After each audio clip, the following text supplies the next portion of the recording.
Hey guys, today we're in the book of 2 Samuel chapter 2. All right, so Saul is dead, David is alive, and so now the saga continues. After this, David inquired of the Lord, shall I go up into the cities of Judah? Remember, David has been living in the Philistine cities of the south for years and years and years, right? He's basically acted like a Philistine for many, many years. And so now Saul is dead. David knows he's going to be the next king. God has told him that through Samuel.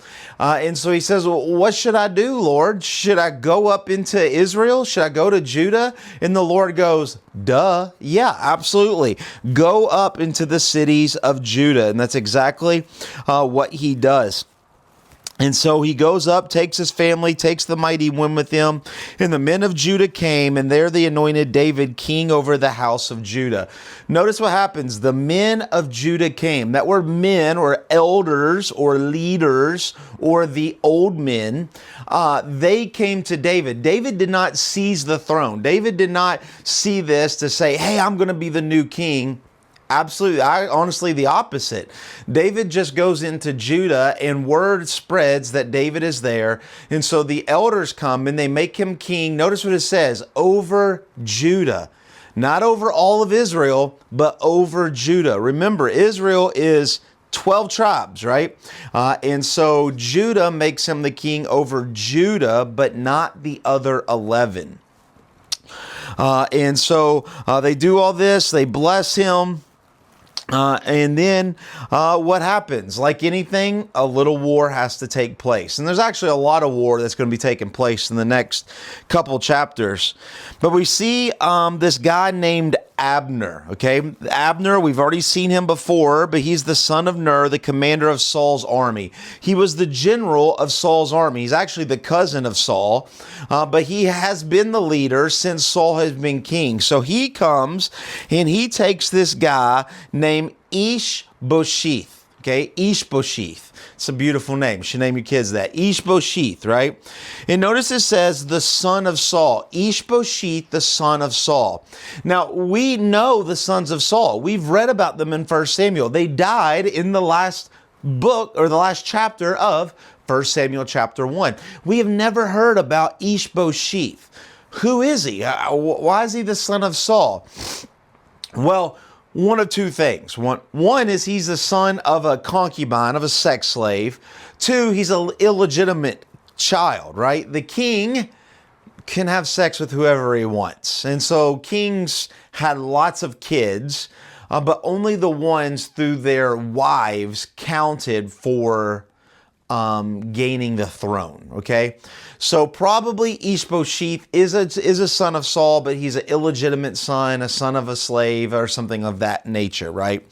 So, but Abner, the general, takes this illegitimate son, Ishbosheth, and says, hey, we're going to make you king. And you would have to imagine this kid who really doesn't even know his father says, okay, I'll be king. And they made him king. And they made him king over Gilead, over Jezreel, Ephraim, Benjamin, and all of Israel. So just kind of get this picture. I know you're not, a geography major of Israel. David is king of Judah. That's the very south tip, right? Remember, Israel is long and skinny, right? Think of it like a pencil, okay? On this pencil, David is the king of where it is sharpened at, right? The little brown part where you see the wood shavings. Ishbosheth is king of the rest of the whole pencil, okay? And so you can see there's a lot going on here, right? So David, he's at the very bottom. Ishbosheth, he is king. Now, he's not a real king. He's not a good king. It's really just the general, Abner, using him, and he's kind of being the king behind the king, all right? And so he makes him king. We see here that he began to rule over, and he reigned for 2 years. Ishbosheth only reigned for 2 years, okay?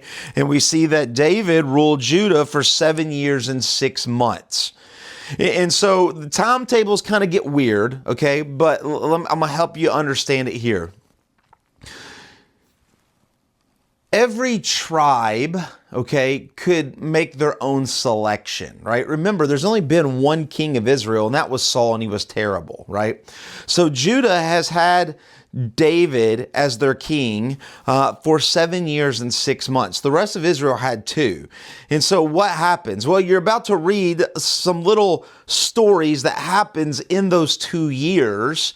And basically, David's the king down here. He's the king up here for a short time. Well, what happens the other 5 years? Well, eventually David becomes king of all of Israel. You're just kind of getting a highlight of some particular seasons that happened all while David is king, right? David knows he's supposed to be king. God has told him he's supposed to be king. And so you see that even though God has told David he's going to be king, he's just sitting back and he's just letting God do his thing, right? Okay, I'll be king of Judah, and okay, sure, he's of the north. I got it. No big deal, because I know what God has told me. I know I will be king, and I'll just trust in that fact.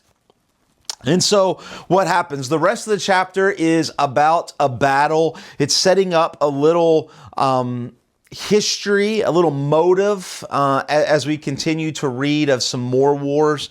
But basically, Abner, this general, right? He wants to go to war with David, right? So he goes, Abner, and then kind of the leader of David's mighty men is named Abner, or Joab. And so you have Abner and Joab. And so here these 2 kings, kind of generals, come together. They meet together at an oasis in the middle of Israel. And they said, hey, let's fight out. And they said, there's no reason to kill everybody. I'll bring my best 12 men, you bring your best 12 men, and we will let them duel. That's what you see in verse 14. Let the young men arise and compete before us, right? Your 12 against my 12, winner take all. And Abner and Joab both agreed, and they said, deal, we'll do this. Well, that's what they do. These 12 men come out, and everything goes good except for David's 12 men, right? Joab's 12 men just slaughter Abner's 12 men. And so much so that they named this place Helkath Hazarim, which means the field of sharp swords. And so it's just a lot of blood. People died. A lot of people died of the 24 that fought. But David's men, David comes out on top, right? And so this angers everybody else. And so now what happens? Now you have the 3 sons of Zeruiah. They start to chase one another down. They put a spear in him. And now it is kind of this gonna be, I'm gonna avenge my brother. I'm gonna avenge my brother. And we will continue to see this play through for many chapters, okay? But it's the whole idea of you killed my brother, I'm gonna avenge my brother, and then they die, and then they're gonna avenge their brother. And it goes back and forth a lot, right? And so Joab and Abishai pursued Abner. They go, and they come together, and basically they get on top of a hill, and they said, I'm going to kill you. And they come to their senses, and they say, hey, we're going to fight until everybody's dead. Why don't we just call a truce? Why don't we call a ceasefire? In verse 28, we see that Joab, right, which is the leader of David's men, right? Joab blew the trumpet, ordering a ceasefire, and all the men stopped and pursued Israel no more, and nor did they fight any more. And so they stopped kind of a ceasefire for just a little bit until the next chapter. And so Abner and his men, they go all night, and they march. They're getting as far away as they can from David's men. And we see at the very end that when they got together, what had happened, right? So we see in verse 30, it says, Joab returned, right? So this is David's men. They returned from the pursuit of Abner. And when they got together, they noticed that 19 men were missing. 19 men of David's mighty men had died. But the servants of David had struck down of Benjamin 360 of Abner's men. So 360 of Abner's men died. So there was a war, there was a fight, but David's men, even though they lost 19, Abner lost 360. So you can see these mighty men of David are very good at what they do. And so they took up to Ashnel, they buried him in the tomb, and they stayed there and marched all night, right? So you can see the beginning of David becoming a king, but it's not just as easy as the first. Remember, when Saul was made king, God came out and said, Saul's the king, and all of Israel accepted it and agreed. Well, that will never be the case again. All of Israel will never accept the king, and there will always be this give and take. And so we're now on the beginning of David becoming the ultimate king of Israel, but there's a lot of give and take. He has to prove himself, and he has to kill a lot of people in order for this to happen. And so we're just seeing kind of the beginning growing pains coming off of a bad king, and now seeing David become the new king. Hope that makes a little bit more sense, and we will see you tomorrow in chapter 3. God bless.